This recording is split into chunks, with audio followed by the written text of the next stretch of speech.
Hello everybody, and welcome back to my Dwarf Fortress Beginner Let's Play.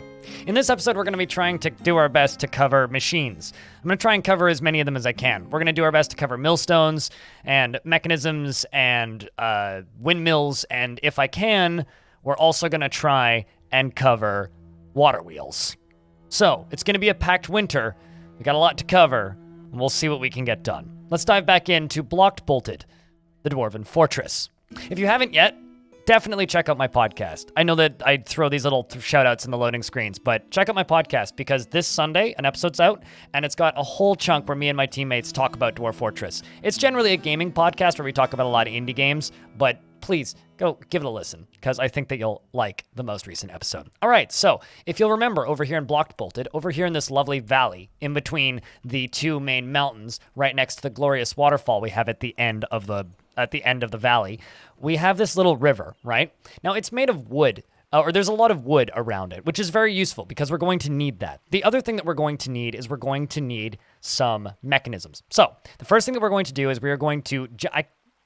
now I'm blanking. Did I make mechanisms in this fort already? I know that there's a mechanics workshop, but do we have enough extras lying around? Actually, did I make a mechanics workshop in this fortress already? No, I did not, even. All right, well, then we have our place to start.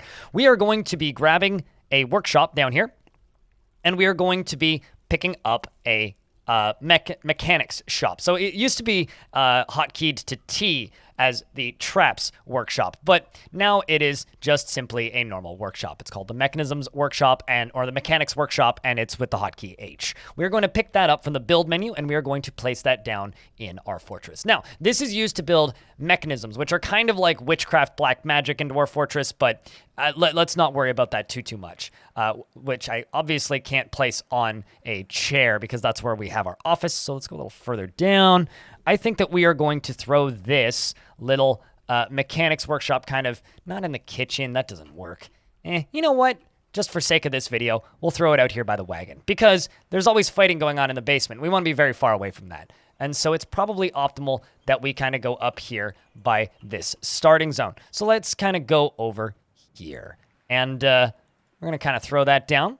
And so what we're going to be doing is we are going to be making a bunch of mechanisms. Now, mechanisms are made out of stone, and we are going to be using those to make water wheels. And we're also going to be making a pump. So since we do have a one of these lovely little carpenter shops here, we're going to cancel this repeating barrel job because I don't think we need that anymore. But what we do need is we need a task that we can build in here. Now, we're going to scroll all the way down here, and I'm going to just kind of look for where it lands. But we need a pipe section. We're going to need one of these. And we are also, on top of the pipe section, we are going to need a corkscrew. Now, these are two pieces that you use for pumps. We're going to be pumping a little bit of water just to kind of show you how to pump water. We're not going to be worrying about stacking or anything super complicated, but there are two pieces that we need. We need a corkscrew and we need a pipe section. So if I type in cork, we'll get a corkscrew. So we're going to ask our dude here to make a corkscrew, and I guess he already made the pipe. Let's check. Did you already make the pipe for us? That was quick. Yeah, so we got the pipe section and the corkscrew. And now, as you can see right here, we have our mechanics workshop. So we're going to open up this mechanics workshop, and we're going to make a few mechanisms. Note in here, there's also the traction bench, which is very important for hospitals, but not the topic of this video. We're going to make a couple of mechanisms here, and we are going to, maybe just a few more. Just why not just go a little bit overboard, shall we? Now, what we're going to do is once a mechanism gets completed, we're going to wait until, I think it looks like this dwarf. Nope, not that dwarf. Somebody's going to go throw down a mechanism right there. Is that you? No? Okay. Someone's going to make a mechanism. Once somebody has made a mechanism, then we can just throw it into the prepare, like get it done now kind of job. The other thing that I kind of would like to do is show you that pumping really isn't that scary, but some people seem to make a rather big deal about it. So what we're going to do is we're going to kind of make this little trench here with using the channel tool. So we're going to dig down a layer, and we're going to kind of dig all the way along, right? We're going to kind of dig right up to here until we have 2 blocks of free space right there. Now, there's 2 things that we're going to do with the pump. We are going to pump manually, and then we are going to use a water wheel to power the pump. We're also going to try and do millstones today if we have enough time, but for right now, we're just going to focus on pumps. So we're going to go into machines and fluids while we're waiting for everything to get done, and we are going to grab ourselves a screw pump down here. Now, this uses several different pieces, and we are going to be pumping from the right to left. So as you can see, there are these tiny little arrows on these screens. So it goes from this way, which means it's going to pump water from the right side over to the left side, from the bottom of the screen up to the top of the screen, from the left of the screen over to the right side of the screen, and from the top of the screen down to the bottom of the screen. We're going to be placing her right here. So it's going to be pumping from the water over here out this way. Now, we could just place it right over top of the water if we wanted, because this is just a brook. We could also place it partially over top of water like this if it's a brook, because it's shallow, but we can't place it over this one because this one is deep. So shallow brooks are a little bit weird. They're only ankle deep. So there's a lot of things you can kind of get away with these, which you can't really do over here. So let's throw, oh, game saving. Looks like we're rolling into early winter. I wonder if it's going to freeze. That would really throw a wrench into my plans now, wouldn't it? Kind of hope that the water doesn't freeze. So we'll have to get this done quickly. So what we're going to do is, as soon as the game is done saving, we are going to place this. I've already clicked it, but we are just going to wait for a second while the game does its thing in the background. But I just want to say thank you to everybody who's been watching these tutorials, and I'm glad that they've been useful for a lot of people. I've gotten a lot of really good feedback on them, so we're going to do our best to work through this Let's Play, and maybe we'll continue it on if there's interest. If you guys want me to keep kind of going and just continuing to add on to them as things come up, we can absolutely do that. But for this little kind of pumping experiment, we're just going to be pumping water, and the goal is to just simply move some water around. This isn't the most practical demonstration. It is more of a, let's just kind of have a little bit of fun here. So we are going to place this, and we're going to use a dolomite block. We're going to use the enormous walnut wooden corkscrew that we just made at the carpenter's shop, and we are going to use this apricot wood pipe section. Now, all of those are going to be we're going to be using that to pump water into this. So I think I'm going to go over to the priorities here over on channeling, and we're going to increase the priority just a little bit. We're also going to widen it just a little bit so I don't spill water everywhere, just in most places. Something that is worth noting is water from the pump sections or water from the pumps are clean water. So it's not going to be dirty water. So we don't have to worry about things like salt water. So if you, say, embark on an ocean, we don't need more drinks, so I can pause that. Say you embark on an ocean, you don't need to worry about issues with running out of water or running out of water and then using salt water, and that's going to cause problems. So this is just a very useful skill to have. Because it allows you to settle in certain areas where you wouldn't be able to normally use the water, or perhaps you want to set up a well and you want strictly clean water. It's a very good idea to have a large amount of clean, fresh water around your fortress. Now, just because they don't use it for drinking, they do use it for cleaning their wounds, and they also use them for baths. So it is important to have clean water, and they don't like to use salty water to clean themselves. That's just gross. And they also, sometimes the dimmer pools can get filled up with things like pus and blood and other gross substances that you really want to keep away from your dwarves, and you don't want them cleaning themselves with it because that can cause infections and other gross... This game's a lot. So what we're going to do here is I'm just going to make sure that I have a miner who's free, because we do have a lot of work orders from the previous videos. So I think we're going to go in here and we're going to close off these blocks. We're going to close off these barrels. And we're just going to use this as an opportunity to just kind of show you how this works. Now, what we could do, actually, is we could maybe build this into a little bit of a moat, just to kind of give this a little bit more of an aesthetic appeal now that I'm looking at it. So what I think we're going to do is we're going to extend this up this way. We're going to kind of go this way, and then maybe over this way. And this won't be the most effective moat, because if things were to attack us in a fortress like this, well, they would be able to just kind of go up and over this kind of walkway, so we'd have to put like a wall up here and do some really fancy things, but for this little fortress, I think it is fine. A quaint little moat, if nothing else, will look the part of being a well-defended fortress, even if it's not. I mean, come on. Posturing is half of a defense, right? At least I think that's how sports works. So we're going to let the game go and see how quickly they come and do stuff. So let's check in on some other things on the fort while we're at it. So I did also say that I wanted to try and set up a millstone. So something I'm going to do up here is we're going to deconstruct one of these tiles. And right beneath it is nothing right down there, right? We're going to go find our stoneworker's shop. And we're going to make us a millstone. That's another thing that we're going to be doing today. So let's grab this, and we're going to make a make rock millstone, right? So we're just going to cue that up in the background while we're at it. If you'll notice, I'm doing things manually because I'm just doing one thing at a time. It's very small numbers. I generally use the manager for quite literally everything in Dwarf Fortress. But when you're in a situation where yeah, you're just doing one thing at a time. Hey, look at that. They're starting to take things apart. This dwarf is almost done the last mechanism, so we're not going to need to worry. And then this dwarf is probably going to be the one that's going to run over and construct the pump for us. So we're just going to follow Cog while they get to that. Now, as you can see, the dwarves are digging out the trench up top. And stuff's getting done. He's going to go eat first. Well, or she's going to go eat first. I guess that's fine. She's going to take an apricot and enjoy that at the table before running back upstairs. Shouldn't take too long. But, nope, she's going to socialize for a little bit and then go back to hauling items. Well, what a shame. Is anybody else going to go work on that? It doesn't look like it. Everybody's busy. I guess that's the way of things with having a small number of dwarves in a fort. On the bright side, though, the trench is coming along nicely. Things are getting done pretty quickly there. As they kind of dig along, you can see the bottom layers filling out. Something else that we might as well get started while we're waiting is we're going to go into machines and fluids, and we are going to build a gear assembly. Now, this is a very scary-sounding building that isn't really scary at all. A gear assembly is basically the thing that you use to attach to machinery to power it in Dwarf Fortress. And in order to use them, in order to use water wheels, you need a gear assembly. Now, one of the easiest ways to build water wheels is right next to a little brook here, as they're totally safe. Water wheels require water flowing 1Z level beneath it, which these technically count as, but everything just froze. So, I was a little worried that would happen, but, well, that kind of threw a wrench into this entire plan. Fortunately, it is only early winter, so I guess that we will resume the pumping portion of this tutorial series after this is all over. But the way that this is going to work, essentially, is we're going to pump this from over there, and at the very least, I can show you the UI for it. And I guess we're going to refocus on making a millstone.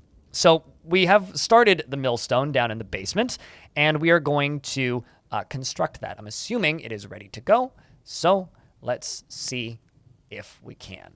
And it looks like it is. So what we are going to do, because you don't have a display for where it's going to go, we're going to place her right there.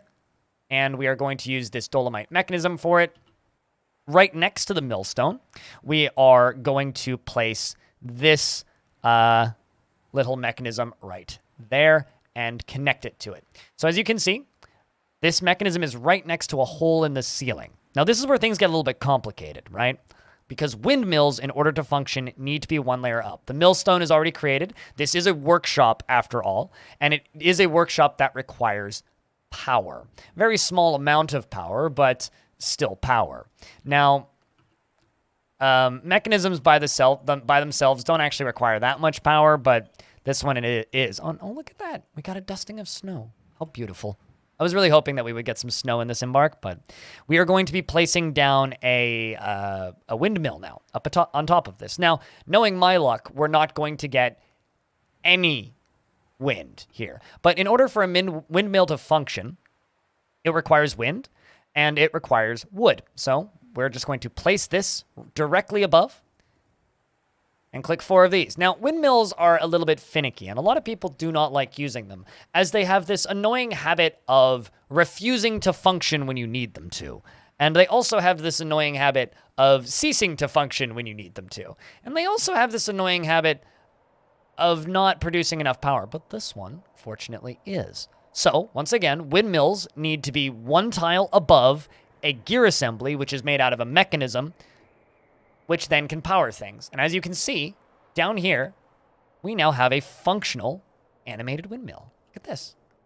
I can't center it nicely in the screen because of its location, but there it is.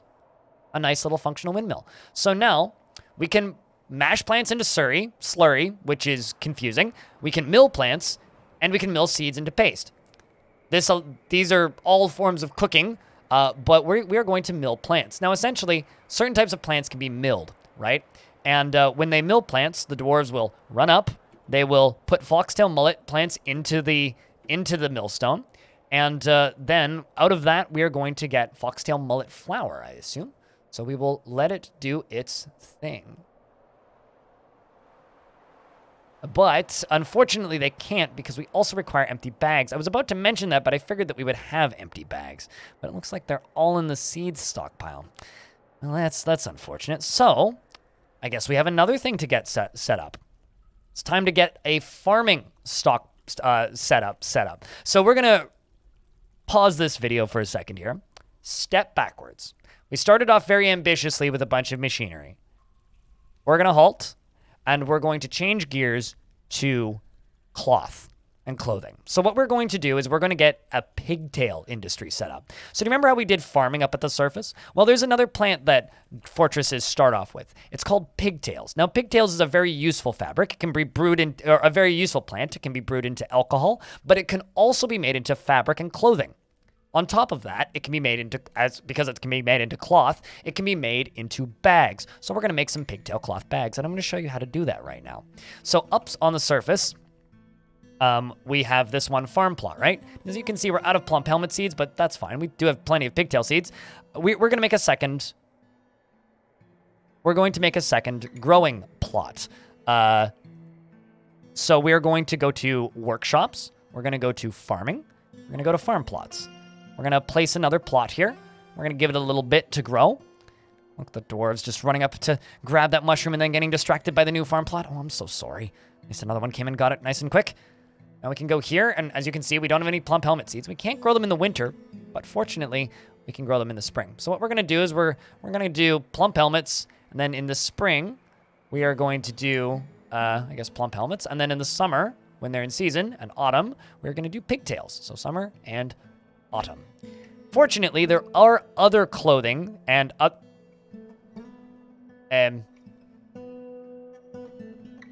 something's rotting there. Who that? Oh, it's a donkey. Well, that's a little awkward. Now, unfortunately, because it looks like that particular style of plant can't be grown in the winter, much to our dismay, we're going to use an alternative, of which there are plenty. So we are going to make a farmer's workshop down here in this shop, nice and far away from the surface where it's not too hot. We're going to place one of these down, and we're just going to use a dolomite block. And then we are also going to open up workshops, and we are going to make a loom and a clother's shop, all right? So don't lose me here. This is, I know, a little bit more complicated here, but we're trying to ramp the difficulty up in a decent fashion. Now that I think about it, I think we probably should have done clothing before we did machines, but I wanted to get ahead and get excited. But we're going to place down a loom right next to that. We'll just use the local talc that's close by. And lastly, we are going to grab a clother's shop. We could also throw in dyeing, but it's a little fancy. I mean, what is this? RuneScape? Who needs to dye things? I prefer to live things. So over here in this farmer's workshop, we now have an option. We can process plants. I can queue up this job. Now, processing plants is a very useful little task. It takes plants that can be processed into thread and processes it into thread. Of course, this can be automated through the workshop manager via work orders screen, or we can just run it manually. So when they process thread, as you can see down here, we've got a hemp plant, which is one of those things that turns into thread. We then get hemp seeds in response, which we could plant on the surface outside. And then they immediately take that over automatically and make it into thread. Or after they've made it into thread at the farmer's shop, they then immediately run over here to the loom, and they're going to make it into cloth. This is an auto job, but that by default in the game runs automatically. And now you can see we have a piece of hemp cloth. So now that we have that, we are going to make a cloth bag. So another dwarf is going to come and grab this, and as always, we can automate all of these in the manager, as I've shown you already before. They're now going to take the pigtail cloth over, and they're going to immediately make a bag out of it. And as you can see, we're getting some more. So let's jump over into the manager now. Let's go to work orders, and let's just go bag. And let's just say, make us 12 cloth bags. So I'm not sure how much hemp we have around, but because we were harvesting plants from the surface and there's hemp growing on the surface, I'm working under the assumption that there's probably a healthy amount. So because of that, we're just going to let a couple of jobs go through. As you can see, we've got a whole bunch of rope reed seeds and hemp seeds, which are all similar plants that can be made into cloth, all easily gatherable on most surface biomes, which fortunately we did before it started snowing. And since it's snowing, we should gaze upon the glory and beauty of the snow. I mean, look at this. It's just a dusting of snow. It's not super dense, but we are starting to get some piles piling up. It's just unfortunate it completely soiled our plans for pumping water. We may have to tackle that in the next episode after all. But we're going to fly back down here through our floors, and we can see these bags. So remember, the original plan for this was we were going to mill plants. So we did make that windmill, which is still blowing and is still spinning. We're going to go over to this millstone, and we're going to add a job to the millstone.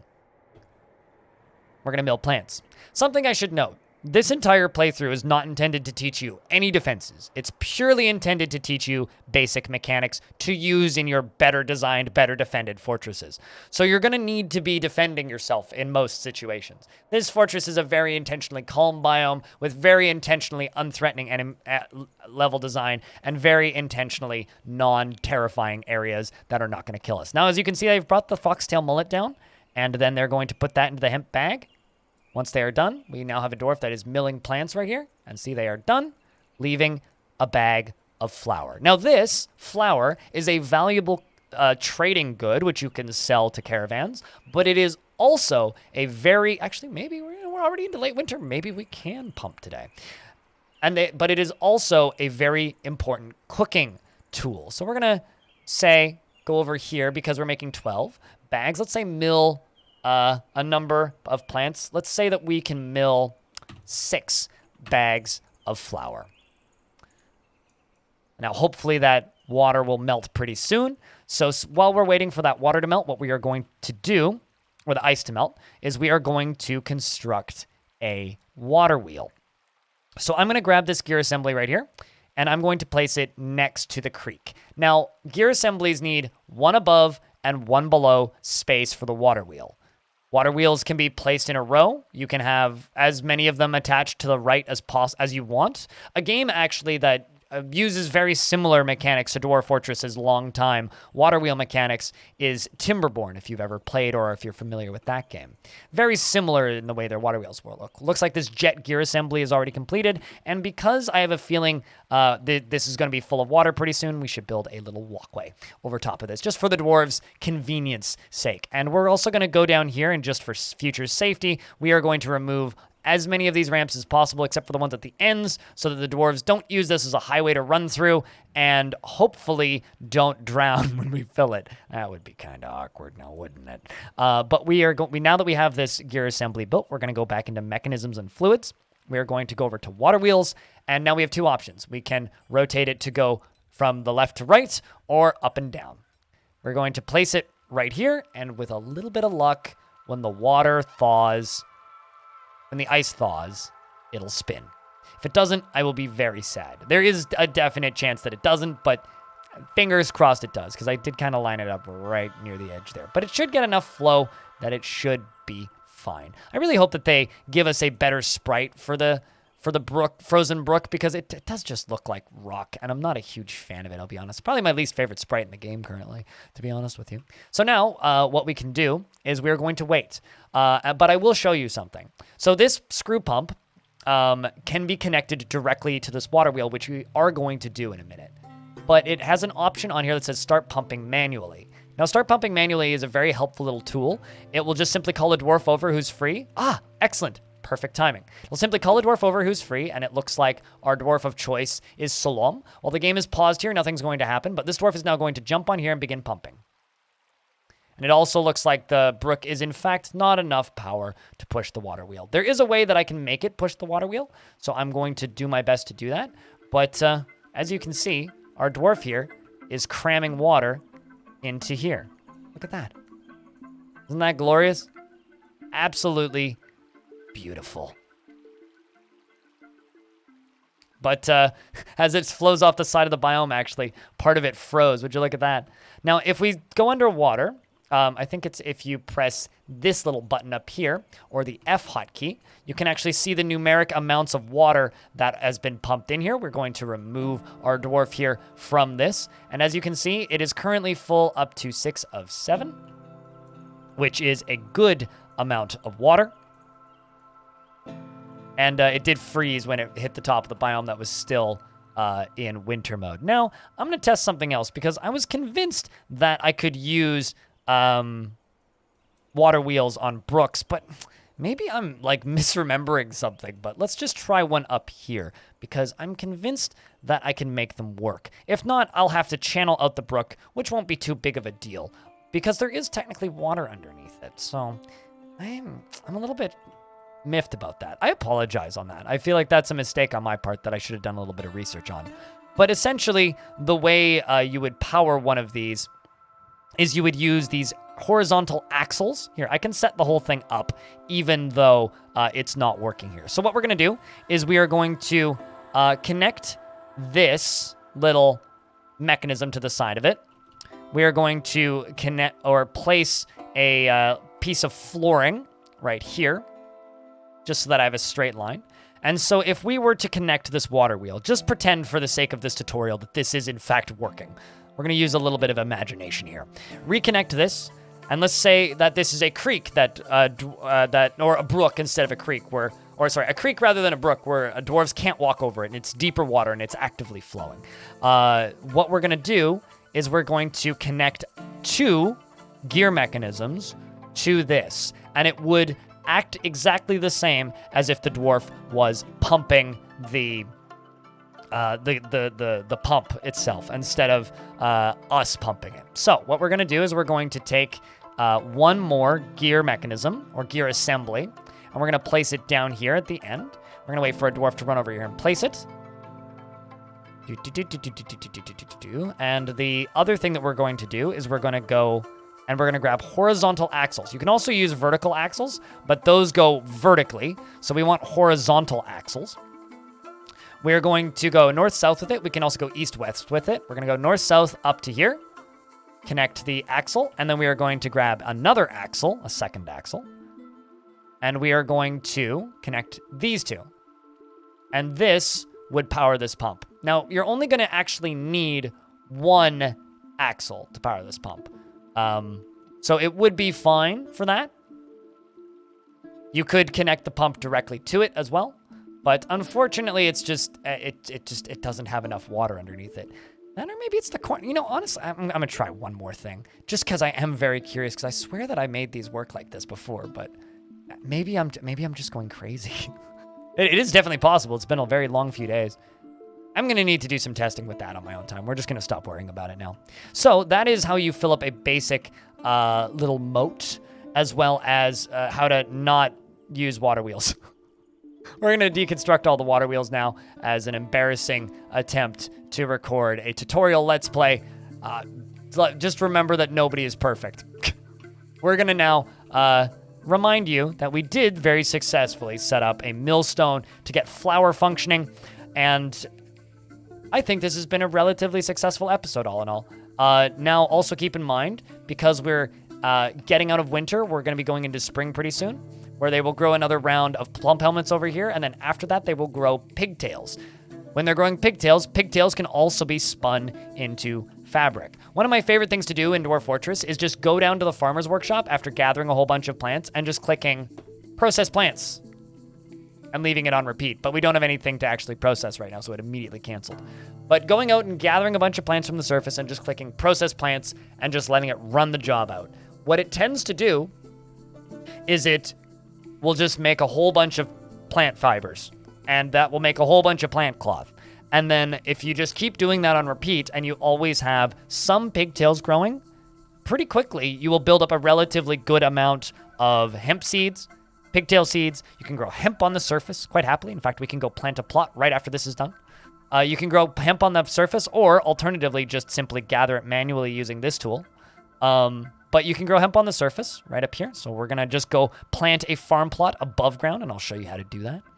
And so you can have hemp growing and pigtails growing, and that will get you a really good supply of lovely fabrics for your dwarves to make into clothing, loincloths, underwear, as I just said, and shoes, socks, hats, caps, leggings, and all of the things that a dwarf could possibly want. Keep in mind that surface growing is not the dwarves' forte, and easily one of the least efficient formats of farming in the game.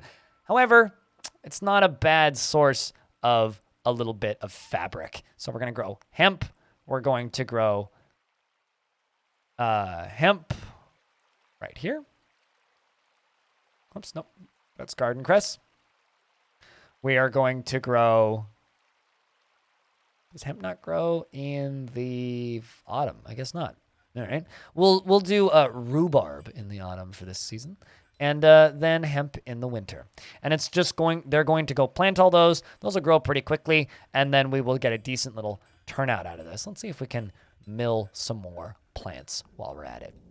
If you enjoy this series and you've been watching these videos, this is a continuation on it. People have been really positive about this playthrough, and even though I feel like it's kind of low effort on my part, people have been enjoying it. So I will continue doing these until I kind of run out of content. The original plan was to keep it running for one full in-game year, but we've almost hit that, and I think we could maybe do a little bit more with this lovely little calm fort.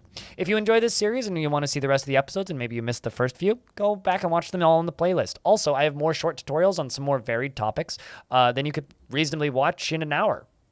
Actually, that's not even true. I have more short tutorials on Dwarf Fortress than I think anybody else on YouTube at this point, at least when it comes to the most recent version. So if you want to go watch a bunch of very specific small topics for Dwarf Fortress, I recommend checking it out. Thank you very much for watching this video, and check out my streams if you want to see my face while I play video games on the internet. And look at that, the ice just melted. Thank you much for watching this video, and I hope to see you in the next one.